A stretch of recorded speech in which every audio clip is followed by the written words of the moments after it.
At 95, Clint Eastwood finally shares what he really thinks about Reiner. Clint Eastwood was born Clinton Eastwood Jr. on May 31, 1930 in San Francisco, California, right in the middle of the Great Depression. His early years were full of moving around a lot because his family chased job chances all over California. That kind of life on the move taught him to depend on himself and to keep his feelings inside. Eastwood was a quiet kid who liked to think a lot. He felt more at ease watching things than talking, and those ways would later show up in the characters he played on screen. Music was important to him from a young age, especially jazz and playing the piano. That helped him love rhythm, feelings, and keeping things simple, stuff that would shape how he made movies later. After he finished high school, Eastwood did all sorts of jobs, like being a lifeguard, cutting down trees as a lumberjack, and pumping gas at a station. Those jobs helped him understand what life was like for regular working people, and they gave him a big respect for hard work and not giving up. His way into acting didn't happen fast or easy. It came slowly, kind of by chance, after he got out of the US Army and started trying things in Hollywood. Eastwood's start in acting was full of people saying no and feeling unsure. He signed with Universal Pictures in the middle of the 1950s, but they let him go after small parts didn't wow the bosses. They picked on his looks, his voice, and thought he didn't have enough charm. But instead of giving up, those hard times made him even more determined. He kept learning how to act, took tiny roles, and waited patiently for a chance to grow in his own way instead of changing to fit what others wanted. That chance came in 1959 with the TV show Rawhide. He played Rowdy Yates, and that gave him steady jobs and people started knowing him over 8 seasons. Even though the role gave him money and fame, he felt stuck creatively and wanted deeper stories. He took a big risk by leaving American TV to make movies in Italy, and that choice changed his life and movie history forever. In the middle 1960s, Eastwood took a low-paying part in Sergio Leone's Dollars trilogy, a fistful of dollars for a few dollars more and the good, the bad, and the ugly. These movies changed the Western style completely and brought in Eastwood's famous man with no name, a quiet guy who was hard to figure out morally, with little talking and a strong stare that said a lot. Eastwood's acting changed what a tough guy looked like on screen. He wasn't loud or showy. His strength came from holding back, just being there and hinting at things. These movies made him a star around the world and changed how Westerns looked and felt forever. Even better, they gave Eastwood power over his own work, choices in his career, what he created, and freedom in his job. When he came back to Hollywood in the late 1960s and 1970s, Eastwood became one of the biggest stars you could count on for big money at the box office. Movies like Dirty Harry made his image as a strong guy who fought for justice no matter what. The character Harry Callahan caused big arguments. Some loved it as showing how people felt about crime, others hated it as showing too much power from authority. But Eastwood always pushed back on simple views, saying his characters showed complicated right and wrong, not just one side. During this time, Eastwood showed he could do so many kinds of roles, in westerns, action, thrillers, love stories, and even funny movies. Films like Play Misty for Me, High Plains Drifter, The Outlaw Josie Wales, Every Which Way But Loose, and Escape from Alcatraz showed how much he could do and how he was getting better at directing too. He wasn't just acting anymore. He was learning, trying new things, and quietly getting ready for his biggest change. As a director, Clint Eastwood created his own way of making movies, with simple style, holding back feelings, and big respect for the actors. He liked doing few takes using real light, and telling stories quietly so actors could shine and stories could grow naturally without too much extra stuff. His movies often looked at getting older, feeling sorry, finding forgiveness, violence, and what happens because of wrong choices. Topics not many big movies handled so carefully. His best directing work came with Unforgiven in 1992, a Western that tore down old ideas about heroes and fighting in the Old West. The movie won Eastwood Oscars for Best Director and Best Picture, and made it clear he was one of the top filmmakers of his time. After that win, he made a bunch of great movies that people loved, like Mystic River, Million Dollar Baby, Letters from Iwo Jima, Gran Torino, Changeling, and American Sniper. People respect him way beyond Hollywood. Eastwood has won 3 César Awards, one of the top honors in Europe for movies, showing how much the world film community looks up to him. To honor how much he shaped American movies, he got the American Film Institute's Life Achievement Award, given only to those who really changed how movies in the U.S. look and grow. In 2000, his place in the world was set when the Venice Film Festival gave him the Golden Lion for his whole career, one of the biggest honors in movies anywhere. This award was for all his work, full of complicated right and wrong, quiet feelings, and his own strong way of directing that stayed good even later in life. France, a country that really loves movies as art, has given Eastwood its highest civilian honors twice.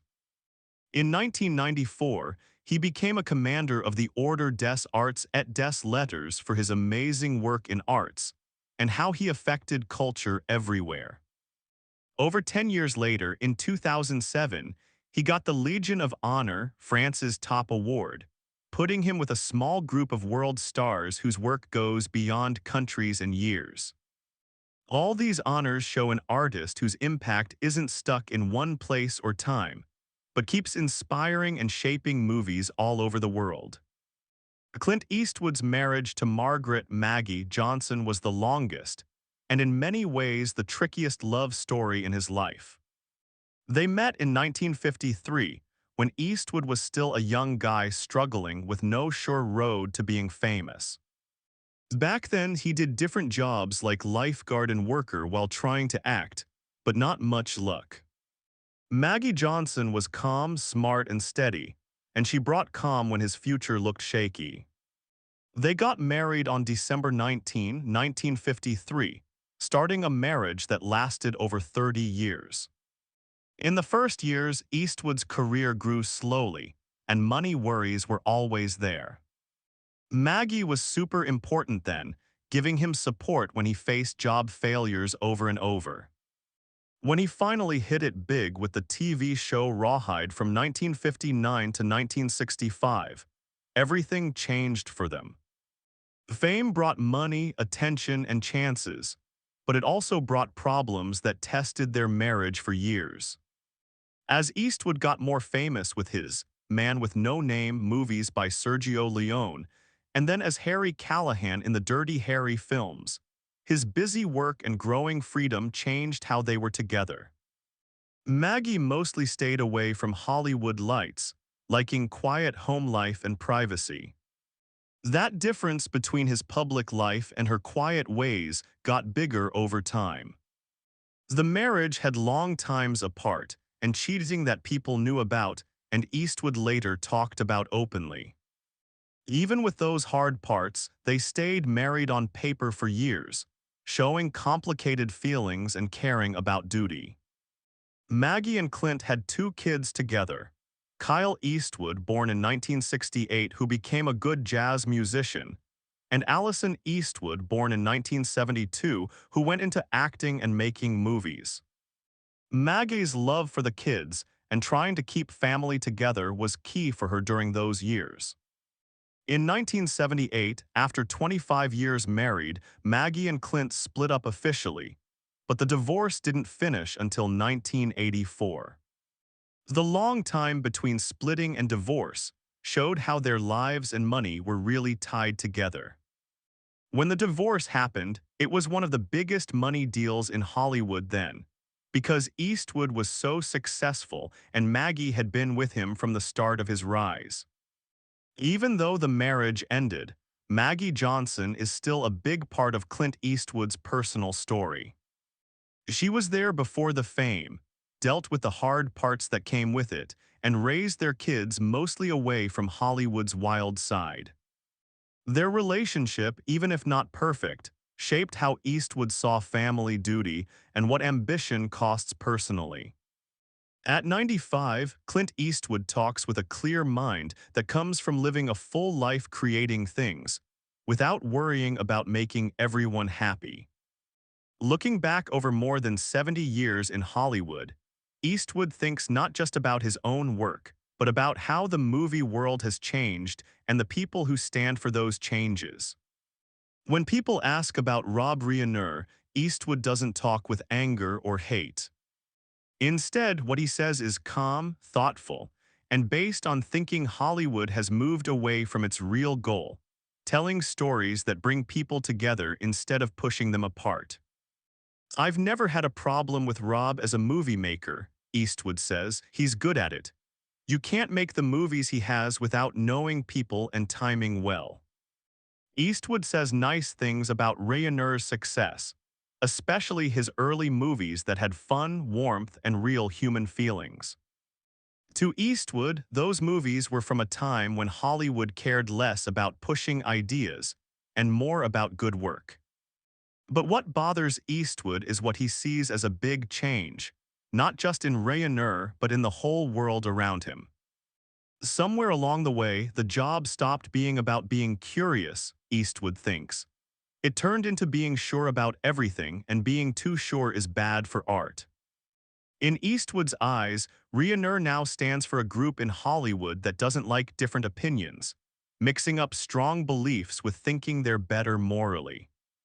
Eastwood compares that to his own way of making movies and living publicly. I never thought my job was to tell people what to think, he says. My job was to show people who they are. He says his movies, even the ones people argued about, weren't to teach lessons, but to make people think. Whether westerns, war stories, or quiet people dramas, Eastwood says he let audiences decide for themselves. To Eastwood, the big difference between him and Reiner isn't about politics, but about how they think. Rob wants to win fights, Eastwood says. I want to ask questions. He says Hollywood used to be great because of different ideas clashing creatively, where people with totally different views worked together without needing everyone to think the same. Now Eastwood thinks that fun part is gone. There was a time when you could disagree and still like each other, Eastwood remembers. Now disagreeing is seen like you're bad morally. He thinks Reiner's loud speaking out shows a bigger thing where stars think being loud means being good. To Eastwood, being too sure about right and wrong shuts doors that stories should keep open. Eastwood is careful not to make it sound like he's the one being hurt. Nobody's stopping me from talking, he says. I've said what I want. What worries him is younger movie makers who feel they have to agree with popular views. They're afraid to tell the truth, he says, and being scared never makes great art. When asked if he thinks Reiner gets this point, Eastwood stops for a bit. I don't know, he says, people hear what they want. He makes clear his words aren't mean attacks, but thoughts about a system that likes anger more than smart ideas. Rob didn't make that system, Eastwood says, but he's okay in it. At 95, Eastwood doesn't want to fight old battles. His voice is calm, kind of far away. Life's too short for holding mad feelings, he says. What matters to him now is what he leaves behind. Not prizes or money made, but the chance to tell true stories. I'd rather make a movie that makes people feel uneasy than one that says they're all great. In the end, Eastwood's words about Rob Reiner aren't some big secret reveal, but a sad feeling. It's the sadness of an old artist seeing the movie world swap, wondering for fitting in. Hollywood used to be where people who didn't fit in could belong, Eastwood says. Now it's where everyone tries to show they're part of the group. For Clint Eastwood, that shift is way bigger than any one person.